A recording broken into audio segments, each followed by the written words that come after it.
I think access to IAPT services for older people is really important.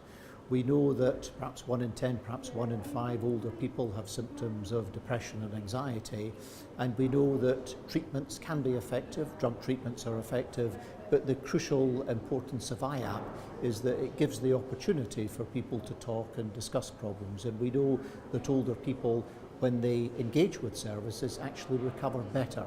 So IAPT access is really important for older people. Older people are sadly quite underrepresented in IAPT services, and we know the prevalence of common mental health conditions for older adults is probably about 12 to 15%. And we know that IAPT services are only sort of hitting 7% of access. So this is one of our strategies around equality, to make sure that IAPT services are able to see more older adults and they recover better in IAPT services. The IAPT recovery rate for older adults is far better than for under 65. So really it's a win-win situation, and really important that older adults get access to the services that they need. So we know that older people tend not to access psychological therapy services as much as we would expect from the numbers in the population. And there are various different reasons for this, some to do with them not being referred, problems not being picked up, and some to do with stigma and attitudes towards care. So we also know that older people can benefit from the services that we have to offer. And we think it's really important that we adapt our services to make it easier for this important part of the population to get the help that they deserve. The experience that we've had in Thames Valley is that there's 2 ways of increasing access for older adults to IAPT services.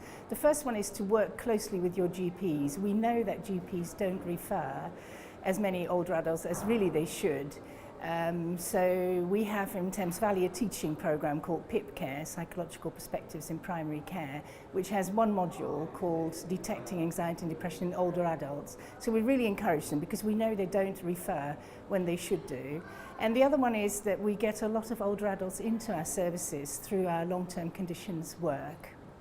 It's interesting that originally IAPT was set up as a working age service. That was its prime motivator. So we've tended to have that focus.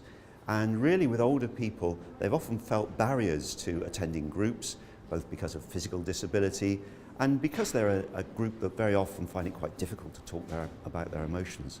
So I think we have to do the same as we do in other hard to reach groups. And we have to go out there and sell ourselves and make it friendly for older people to come along to IAPT services. Quite often you contact the GP and all they're interested in, can they wash and dress and are they being fed, and then that's the end of it. The rest of the time then it's social services issue, and it's not our issue. We deal with the social care matters, and it is the health, the GP that looks after things like depression, and it's them recognising it, and we just seem to need to be able to work together, and that's not happening. Yeah, I think a lot of older people as well, it's the negative connotations of depression, because it's a big generalisation, but the older generation sort of stiff upper lip, and being able to talk about it and realise they're not the only ones, and loads of people feel the same. Yeah. One thing that does come up a lot at events like this, and from talking to providers and older adults themselves, is that depression and anxiety are seen to be normal things that you would expect to happen when you're aging, but actually they're not, and they should be taken just as seriously as they are in the rest of the population. So for providers, for therapists, actually working with older people is so rewarding. They have such a huge amount of life experience that they can draw from in order to reflect in sessions and to learn to use the therapy to its best effect.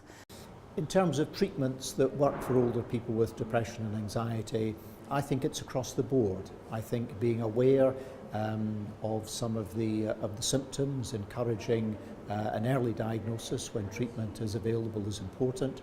I think medication has its place, but talking treatments, I think, and IAPT in particular, are really important. But I think it's a combination of a number of these things.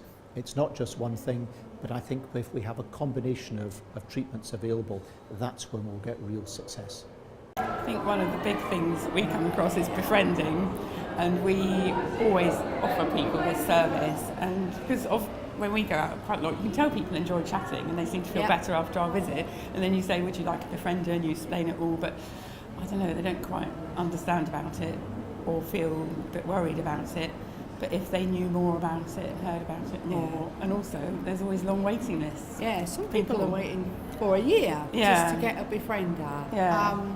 So in that year, things can decline a lot. We can go out, but once we've dealt with our side of things, then we no longer hold a case. So that's where we have the difficulties, and then the case will bounce back to us or back to the department because Doris has become more depressed again, and we've been alerted by the district nurse or the carers. And maybe that sort of publicity, I don't know, in different groups, churches and things, that I'm sure there's lots of people who would be a befriender, but they don't know about it. So there's a lot of unjustified therapeutic nihilism around, and actually it's a group where we know that treatments work really well. So sertraline, for instance, is a very good antidepressant that works well in older people, and talking therapies work extremely well in older people with depression. Even if they've got dementia, there's evidence that talking therapies can be helpful. So they are absolutely a group that's amenable to the standard range of treatments that we would use for depression in other people.